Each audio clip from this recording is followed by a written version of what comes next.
we get into the first performance of the day, I would now like to call upon Abhishek Brazil to deliver his speech on the topic, terrorism.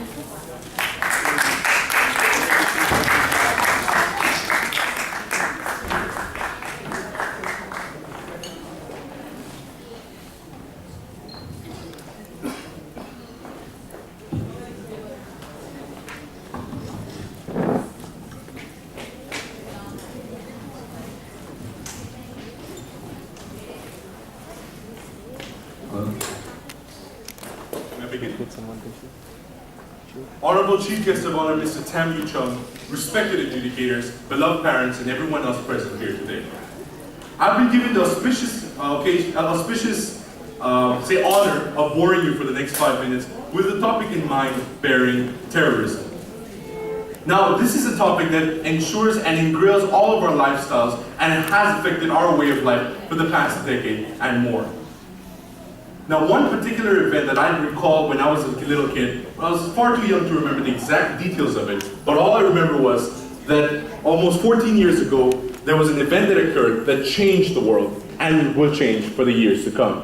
I'm talking about 9/11.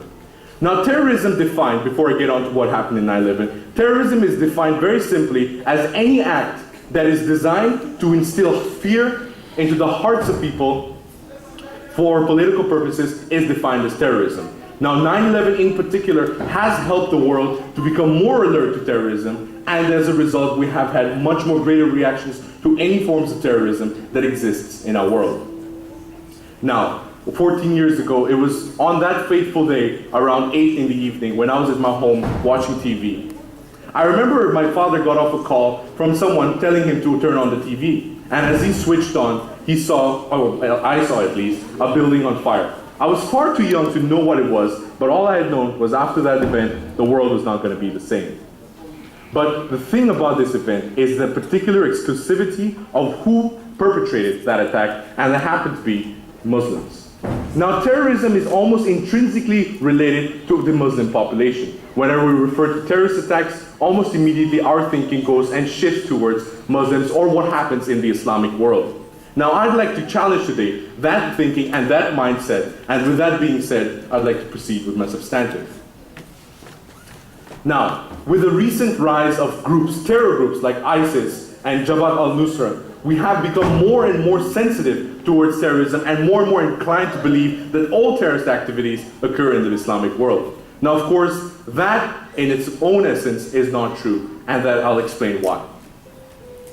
Now, over the years, we have noticed that there have been many attacks of such scale and of such dastardly behavior, but we find ourselves in a position where we do not label them as terrorist attacks.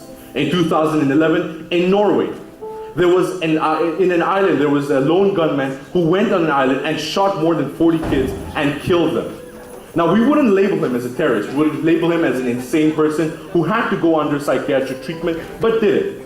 But the fact of the matter is, his motives were religious motives. He wanted to establish a Christendom, and from the notes that were found in his house, it was very likely that he did what he did because of religious convictions. Yet, however, we do not label him as a terrorist. In fact, when we think about the founding fathers of the United States of America, George Washington, Thomas Jefferson, all of these people have been known and will be labeled as terrorists by the British, but to the American people, they're freedom fighters. What I'm getting at is the famous quote by by Ronald Reagan, who says that one man's terrorist is another man's freedom fighter. Now, what we see here is an interesting case of what happens when we label a specific group of people to be a specific type. That means Muslims to be terrorists. Now, that is, of course, not true. Many of the distinguished guests that have come here today are involved in the shipping industry or trading in general.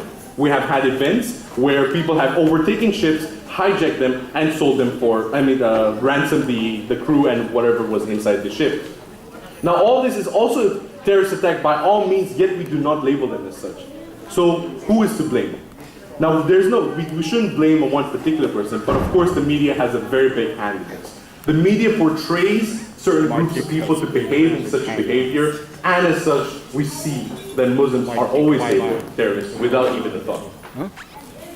Now, certainly the media is blamed for this, but what can we do about this? And I'd like to close with a proper and more elegant solution that, of course, the very place we live in has implemented over the years and will implement for the years to come. That is the place we live, Hong Kong. Now, Hong Kong has been able to step up from poverty. I still remember when my grandfather used to tell me stories of how Hong Kong used to be back in the 60s and before that. He used to serve in the British Army, and as such, he used to be able to tell me that Hong Kong wasn't as good as it is today. But we see that Hong Kong has risen. Hong Kong has come up because of one simple solution, which I'd like to share with you today. The greatest cure for any form of terrorism, of any form of injustice in this world, is the removal of ignorance. And as such, we feel that the best way to get rid of terrorism in the Islamic world, and not only the Islamic world, but much more beyond, is to educate the people, to tell them that their interpretation of a certain holy book is not right. It's the mainstream religion that you have to follow. When we think about the Muslim population, it amounts to about 1.6 billion people the last time I checked. Now, it will be extreme, and it will be a gross estimation on my part to say that all 1.6 billion Muslims are terrorists. Of course, that is not the case. It is a very fringe minority, and as such, we shouldn't label Muslims as terrorists, and in fact, any other people.